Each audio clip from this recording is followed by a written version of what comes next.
California ਤੇ trucking industry ਹਮੇਸ਼ਾ ਹੀ ਸਿੰਘ ਜਿਹੜੇ ਕਿਤੇ ਨਾ ਕਿਤੇ ਫਸੇ ਹੀ ਰਹਿੰਦੇ ਆ। ਹੁਣ ਕੁਛ ਇੰਡਸਟਰੀ ਗਰੁੱਪ ਆ, ਉਹਨਾਂ ਨੇ ਕੈਲੀਫੋਰਨੀਆ ਦੇ ਉੱਤੇ ਲਾਸੂਟ ਜਿਹੜਾ ਉਹ ਕੀਤਾ ਆ ਟਰੱਕ ਪੋਲਿਊਸ਼ਨ ਰੈਗੂਲੇਸ਼ਨ ਦੀਆਂ ਟਾਈਮਿੰਗਸ ਨੂੰ ਲੈ ਕੇ। ਸੋ ਕੀ ਮਸਲਾ ਆ ਜੀ ਇਸ ਦੇ ਵਿੱਚ ਰਮਨ ਜੀ?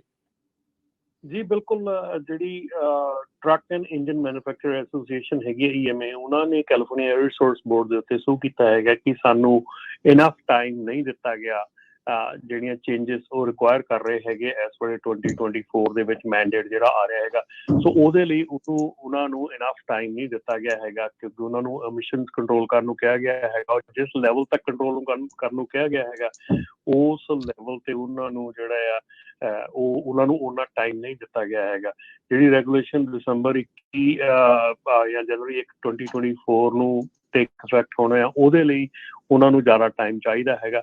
ਸੋ ਐਕਚੁਅਲੀ ਦੇਖਿਆ ਜਾਵੇ ਤਾਂ ਜਿਹੜੀ ਕਾਂਗਰਸ ਦੀ ਇੰਟੈਂਟ ਹੈਗੀ ਕਿ ਕਾਂਗਰਸ ਨੇ ਜ਼ਿਆਦਾ ਟਾਈਮ ਦਿੱਤਾ ਹੈਗਾ ਆ, ਜਿਹੜਾ ਜੇ ਆਪਾਂ ARB ਦੇ ਨੈਸ਼ਨਲ ਲੈਵਲ ਦੇ ਤੌਰ ਤੇ ਦੇਖੀਏ, ਪਰ ਜੇ ਆਪਾਂ ਕਾਰਬ ਦੇ ਤੌਰ ਤੇ ਦੇਖੀਏ ਤੇ ਉਹਨਾਂ ਨੇ ਟਾਈਮ ਸਿਰਫ 2 ਸਾਲ ਦਾ ਦਿੱਤਾ ਹੈਗਾ। ਸੋ ਉਹ ਜਿਹੜਾ ਟਾਈਮਿੰਗ ਹੈਗੀ ਆ ਉਹਦੇ ਉੱਤੇ ਲਾਸੂਟ ਹੋਇਆ ਹੈਗਾ ਕਿ ਉਹਦੇ 'ਚ ਟਾਈਮ ਜ਼ਿਆਦਾ ਦੇਣਾ ਚਾਹੀਦਾ, ਸੋ ਤਾਂ ਕਿ ਜਿਹੜਾ ਇੰਜਨ ਮੈਨੂਫੈਕਚਰਰਸ ਹੈਗੇ ਆ ਉਹਨਾਂ ਨੂੰ ਪ੍ਰਪੇਅਰ ਕਰਨ ਨੂੰ, ਉਹਨਾਂ ਨੂੰ ਸਾਰਾ ਕੁਛ ਕਰਨ ਨੂੰ ਜਿਹੜਾ ਇਨਫ ਟਾਈਮ ਮਿਲ ਸਕੇ।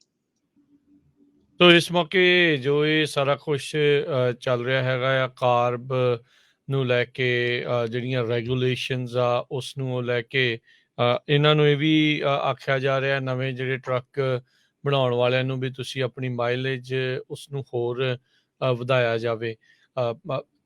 ਲੋਕਾਂ ਤੋਂ ਐਕਸਪੈਕਟ ਇਹ ਕਰਦੇ ਨੇ ਵੀ ਇਹ ਵੱਧ ਤੋਂ ਵੱਧ ਉਹਨਾਂ ਦੇ ਵਿੱਚ ਇਹਨਾਂ ਨੂੰ ਲਿਆਂਦਾ ਜਾਵੇ, ਪਰ ਨਾਲ ਦੇ ਨਾਲ ਆਪਾਂ ਟਰੱਕਰਸ ਦੇ ਵੱਲੋਂ ਇਸ ਚੀਜ਼ ਨੂੰ ਵੀ ਸੁਣਦੇ ਹਾਂ ਵੀ ਧੱਕਾ ਸਾਡੇ ਨਾਲ ਜਿਹੜਾ ਕਿਤੇ ਨਾ ਕਿਤੇ ਜ਼ਿਆਦਾ ਹੋ ਜਾਂਦਾ। ਥੋੜ੍ਹੇ ਹੀ ਸਾਲਾਂ ਦੇ ਵਿੱਚ ਇਹ ਜਲਦੀ ਰੈਗੂਲੇਸ਼ਨ ਨੂੰ ਬਦਲ ਦਿੰਦੇ ਆ। ਬੰਦਾ ਜੇ ਪੁਰਾਣੇ ਦੇ ਰੈਗੂਲੇਸ਼ਨ ਦੇ ਹਿਸਾਬ ਨਾਲ ਉੱਥੇ ਪਹੁੰਚ ਹੀ ਰਿਹਾ ਹੁੰਦਾ ਤੇ ਨਵੀਂ ਚੀਜ਼ ਜਿਹੜੀ ਉਹ ਲੈ ਆਉਂਦੇ ਆ। ਬਿਲਕੁਲ ਰਾਜਕਰਨ, ਹੁਣ ਇਸ ਵੇਲੇ ਜਿਹੜਾ ਲਾਸਟ ਈਅਰ ਹੈਗਾ ਆ, ਇਸ ਵੇਲੇ ਜਿਹੜੇ ਟਰੱਕ 2010 ਤੋਂ ਪਹਿਲਾਂ ਦੇ ਹੈਗੇ ਆ ਜਿਨ੍ਹਾਂ ਨੂੰ ਰੈਟਰੋਫਿਟ ਕੀਤਾ ਗਿਆ ਸੀਗਾ, ਉਹਨਾਂ ਦਾ ਇਹ ਸਾਲ ਲਾਸਟ ਈਅਰ ਹੈਗਾ। ਸੋ ਆਲਮੋਸਟ ਕੈਲੀਫੋਰਨੀਆ ਦੇ ਵਿੱਚੋਂ ਜਿਹੜੇ ਉਹ ਵਾਲੇ ਟਰੱਕ ਹੈਗੇ ਰੈਟਰੋਫਿਟ ਕੀਤੇ ਗਏ, ਉਹ 80,000 ਦੇ ਕਰੀਬ ਟਰੱਕ ਹੈਗੇ ਆ ਜਿਹੜੇ ਐਸ ਦਸੰਬਰ ਤੱਕ ਜਿਹੜੇ ਆਊਟ ਹੋ ਜਾਣੇ ਆ।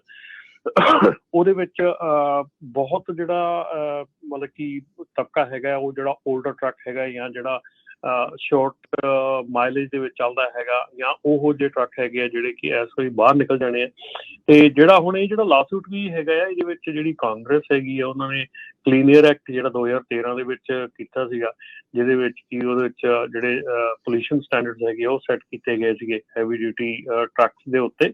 ਤੇ ਉਸ ਜਿਹੜਾ ਲਾਅ ਪਾਸ ਹੋਇਆ ਸੀ ਉਹਦੇ ਵਿੱਚ ਜਿਹੜਾ ਟਾਈਮਿੰਗ ਦਿੱਤੀ ਗਈ ਆ, ਉਹ ਟਾਈਮਿੰਗ ਜਿਹੜੀ ਆ ਉਹ ਜਾਰੀ ਹੈਗੀ ਆ ਨੈਸ਼ਨਲ ਲੈਵਲ ਤੇ। ਪਰ ਜਿਹੜਾ ਕੈਲੀਫੋਰਨੀਆ ਹੈਗਾ ਉਹ ਇਸ ਤਰ੍ਹਾਂ ਸੀਗਾ ਕਿ ਜਿਹੜੀਆਂ ਸਟੇਟਸ ਹੈਗੀਆਂ ਐਕਨੋਲੇਜ ਕੀਤਾ ਗਿਆ ਸੀਗਾ ਕਿ ਉਹਨਾਂ ਨੂੰ ਐਗਜ਼ੈਂਪਸ਼ਨ ਹੈਗੀ ਆ ਕਿ ਉਹ ਆਪਣੇ ਸਟੈਂਡਰਡ ਸੈੱਟ ਕਰ ਸਕਦੇ ਹੈਗੇ ਆ। ਸੋ ਉਹ ਜਿਹੜੀ ਚੀਜ਼ ਹੈਗੀ ਆ ਉਹ ਡੈਫੀਨੇਟਲੀ ਇਸ ਵੇਲੇ ਲਾਸੂਟ ਦੇ ਅੰਡਰ ਹੈਗੀ ਆ। ਬਲਜਿੰਦਰ ਸਿੰਘ ਹੁਣੀ ਆਪਣੇ ਇਹ ਫੇਸਬੁੱਕ ਦੇ ਉੱਤੇ ਪੁੱਛਦੇ ਕਿ ਐਨੀ news on AB5 the news ਇਸ ਵੇਲੇ ਲਟਕ ਰਹੀ ਹੈ ਜੀ। ਬਿਲਕੁਲ ਕੋਈ ਉਹਦਾ ਫੈਸਲਾ ਨਹੀਂ ਅਜੇ ਆਇਆ ਹੈਗਾ, ਪਰ ਜਿਹੜਾ ਸੋਲਿਸਿਟਰ ਜਨਰਲ ਹੈਗੇ ਆ ਉਹਨਾਂ ਦੇ ਵੱਲੋਂ ਜਿਹੜੀ ਸੁਪਰੀਮ ਕੋਰਟ ਆ ਉਹਨੂੰ ਇਹ ਕਹਿ ਦਿੱਤਾ ਗਿਆ ਕਿ ਇਹ ਜਿਹੜਾ ਕੇਸ ਹੈਗਾ ਇਹਨੂੰ ਇੱਥੇ ਸੁਣਵਾਈ ਕਰਨ ਦੀ ਲੋੜ ਨਹੀਂ ਹੈਗੀ ਜਾਂ ਇਹਨੂੰ ਨਾ ਸੁਣਿਆ ਜਾਵੇ। ਸੋ ਹੁਣ ਜਿਹੜਾ ਇਹ ਫੈਸਲਾ ਹੈਗਾ ਸੋਲਿਸਿਟਰ ਜਨਰਲ ਦਾ ਫੈਸਲਾ ਹੈਗਾ ਜਾਂ ਉਹਨਾਂ ਦਾ ਜਿਹੜਾ ਇਹ ਰਿਕਮੈਂਡੇਸ਼ਨ ਹੈਗੀ ਆ, ਇਹ ਸੁਪਰੀਮ ਕੋਰਟ ਇਹਦੀ ਪਾਬੰਦ ਨਹੀਂ ਹੈਗੀ ਕਿ ਉਹਨੂੰ ਮੰਨੇ। ਹੋ ਸਕਦਾ ਸਟਿਲ ਅਜੇ ਸੁਪਰੀਮ ਕੋਰਟ ਜਿਹੜੀ ਆ ਉਹ ਕੇਸ ਨੂੰ ਸੁਣ ਲਵੇ ਜਾਂ ਉਹਦੇ ਉੱਤੇ ਵਿਚਾਰ ਕਰੇ, ਤੇ ਜੇ ਉਹ ਉਹਨਾਂ ਦੀਆਂ ਰਿਕਮੈਂਡੇਸ਼ਨ ਮੰਨ ਲੈਂਦੀ ਆ ਤੇ ਉਹਦੇ ਤੇ ਵਿਚਾਰ ਨਹੀਂ ਕਰਦੀ, ਫਿਰ ਆਟੋਮੈਟਿਕਲੀ ਰਾਈਟ ਵੇ ਲਾਗੂ ਹੋਣਾ ਸ਼ੁਰੂ ਹੋ ਜਾਊਗਾ। ਤੇ ਜੇ ਉਹਨੂੰ ਕੇਸ ਨੂੰ ਖੋਲ ਕੇ ਸੁਣਨਾ ਸ਼ੁਰੂ ਕਰ ਦਿੰਦੇ ਆ, ਫਿਰ ਜਿੰਨੀ ਦੇਰ ਤੱਕ ਕੇਸ ਚੱਲ ਰਿਹਾ ਉਨੀ ਦੇਰ ਤੱਕ ਇਹਦੀ ਜਿਹੜੀ ਆ ਐਗਜ਼ੈਂਪਸ਼ਨ ਆ ਜਾਂ ਇੰਜੰਕਸ਼ਨ ਆ ਉਹ ਲੱਗੀ ਰਹੂਗੀ। ਤੇ ਪਰ ਜਿਹੜਾ ਇਸ ਵੇਲੇ ਇਸ ਸਿਰਫ 2 ਚਿੱਠੀ ਦੇ ਵਿੱਚ ਹੈਗੀ ਆ ਕਿ ਕਿੰਨੀ ਦੇਰ ਤੱਕ ਉਹ ਜਿਹੜੀ ਆ ਸੁਪਰੀਮ ਕੋਰਟ ਹੈਗੀ ਆ ਉਹ ਆਪਣੀ ਹਾਂ ਜਾਂ ਨਾ ਨਹੀਂ ਕਰਦੀ, ਉਨੀ ਦੇਰ ਤੱਕ ਆਪਾਂ ਉਹ ਜਿਹੜੀ ਤਲਵਾਰ ਉਹ ਜਿਹੜੀ ਆ ਜੇ AB5 ਦੀ ਹੋਵੇ ਨਹੀਂ ਹੋਵੇ ਲਟਕ ਰਹੀ ਆ ਜੀ। ਸੋ ਬਿਲਕੁਲ ਮਈ 24 ਨੂੰ ਇਹ ਫਾਈਲ ਕੀਤੀ ਸੀ ਜਿਹੜੀ ਸੁਪਰੀਮ ਕੋਰਟ ਦੇ ਵਿੱਚ ਸੋਲਿਸਿਟਰ ਜਨਰਲ ਨੇ 23 ਪੇਜਾਂ ਦੀ ਰਿਪੋਰਟ ਵੀ ਇਸ ਨੂੰ ਜਿਹੜਾ ਆ ਦੇਖਿਆ ਨਾ ਜਾਵੇ। ਵੀ ਸੋ ਹੁਣ ਦੇਖਦੇ ਆ ਇਹਦੇ ਤੇ ਡਿਸੀਜਨ ਕੀ ਹੁੰਦਾ। ਹਜੇ ਪਿਛਲੇ ਹਫ਼ਤੇ ਹੀ ਹੋਈ ਆ, ਸੋ ਥੋੜਾ ਜਿਹਾ ਟਾਈਮ ਤਾਂ ਲੱਗੂਗਾ।